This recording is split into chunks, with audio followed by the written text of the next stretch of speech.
Hello Superman fans, it's Tim here. Today I'm doing my spoiler review for The Man of Steel.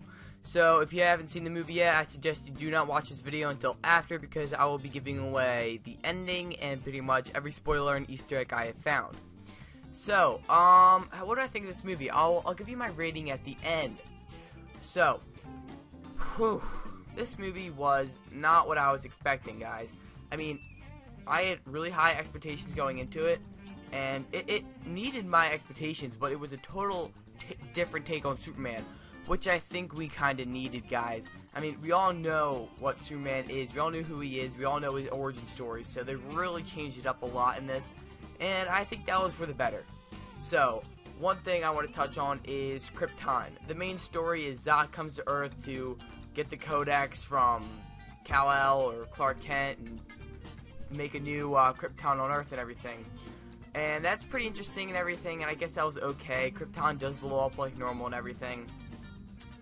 And that was pretty interesting, but they were only in the Phantom Zone, like Zod and everything, for like maybe like few hours to a few minutes. Like, it was pretty pointless, the whole Phantom Zone thing, until the end when they get sucked into it again, which is okay, but Zod doesn't get sucked into it because Zod dies, guys. Superman fucking kills General Zod. Holy shit. Okay, so here's the ending scene. There's a family in the corner. Zod's shooting his laser beams with amazing effects. I love that. And he's getting closer and closer, and Clark Kent, Superman, is right behind him, and the only way to save that family is to crack his neck to the left and save the family. And holy shit. I mean, everyone's like, oh, now he'll find a way. He's not going to kill him. It's Superman. And cuts his neck right off. Holy shit. I almost peed my pants, guys. Like, Superman killed somebody, guys. That's, like, that doesn't happen. That's just not, no, that's not supposed to happen. But guess what? I loved it. Yeah, most people are going to disagree with me, but I thought it was a great take, guys. I mean, no, I don't think Superman should be a killer, but I think that should be one of the very few kills he should ever do. I mean, only in that type of situation. And it's very realistic, guys. Like, I mean, who's really going to keep someone like that alive? Nobody. I mean, the government's going to shoot that asshole. And I think Superman did the right thing. I mean, I don't think they should do it with every Justice League character. If they did that with Batman, I would probably, I would be very angry, because Batman does not kill. I mean, I can see Superman killing, but I cannot see Batman killing. It's a totally different story. But one thing, like, about Superman killing is, like, now, like, the government, how can the government really trust him? Like, a higher being killed a human. Like, it doesn't really connect, but I guess it's understandable. And, I mean, the whole Superman thing kind of changed. Like, all the kids, like, this is a really dark story. I mean, a darker than usual for Superman. Like, he wasn't Clark Kent, the enjoyable worker anymore. He was more like a deep superhero. But towards the end, he becomes Clark Kent, where he goes to the Daily Planet, puts on the glasses and everything. He meets Lois Lane, says it's Clark Kent. And that's pretty interesting, and I guess that was pretty cool. I mean, in the next sequel, he'll probably be Clark Kent a lot more at the Daily Planet. And hopefully they can do some original scenes where he rips off his shirt and pops off the top of the building and saves someone. And I guess that was pretty interesting. And whole Lois Lane was, I guess he was okay. I mean, that was awesome. And now on to the cameo, or not cameos, guys, Easter eggs. There was the Lex Luthor truck that Superman got knocked into twice. So Lex Luthor is most likely, he's obviously in this universe, because it's a Superman universe. But I don't know when Lex Luthor will actually make his appearance, hopefully in the sequel, or maybe a third film, or the Justice League film. He'll definitely make his appearance soon, though. And if he's going to make his appearance, I think they should definitely add him in his green suit, or at least a suit in general that's really, really big. And then they should maybe, you know, add kryptonite. So, besides seeing Lex Luthor, one thing we got to see was the Wayne Enterprise symbol on the satellite that Superman or Zod got crashed into.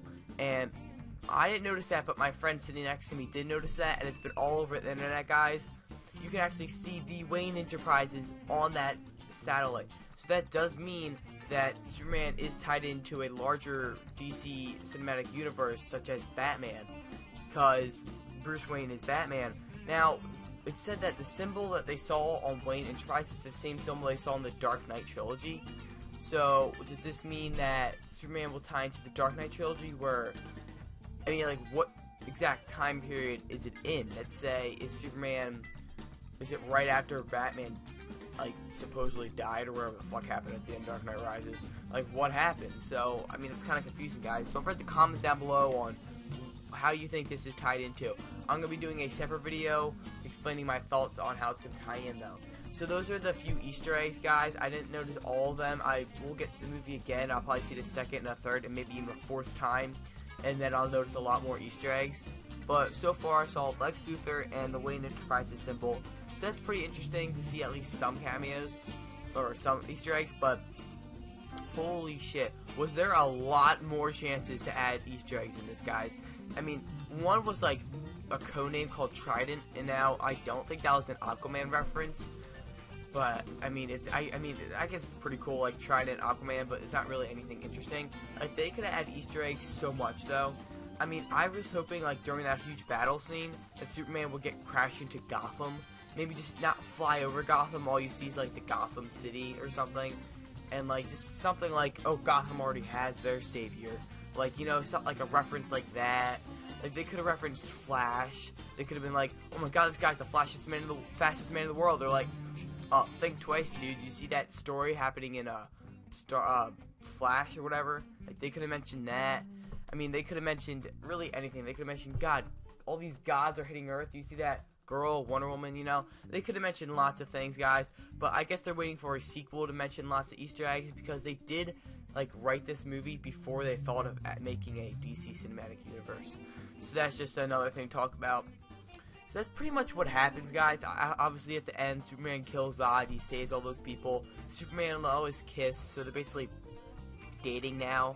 I really don't like that relationship thing at all. I think what they should have done was, like, Lois basically just fell in love with the guy who saved her life. She didn't really fall in love with Clark Kent. She kind of fell in love with Kal-El or Superman or whatever you want to call it. So I guess that's whatever.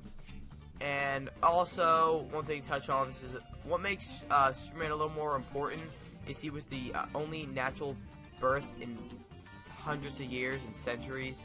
So that's what made him a little special, because usually everyone's made out of a pod. And the only reason Zod came to Earth in the first place to meet Kal-El, because inside his pod they had the Codex, which is just the whole reason behind the story and everything. But mainly I want to talk about is the death of Zod and the cameos, guys. So that pretty much wraps it for my spoiler review. I gave this a final 9 out of 10, guys. I was going to make an 8.5, but I give it a 9 out of 10 because I think it's a good start to a DC Cinematic Universe, and I do like how Superman killed Zod at the end. Now, I want to hear your thoughts down below. Don't forget to comment. Hope you enjoyed this video. Don't forget to click that like button down below. Also, subscribe to my channel for the latest reviews, comic book news, speculations, gaming walkthroughs. And that's pretty much it. Hope you enjoyed this video, and stay tuned to my channel. Bye.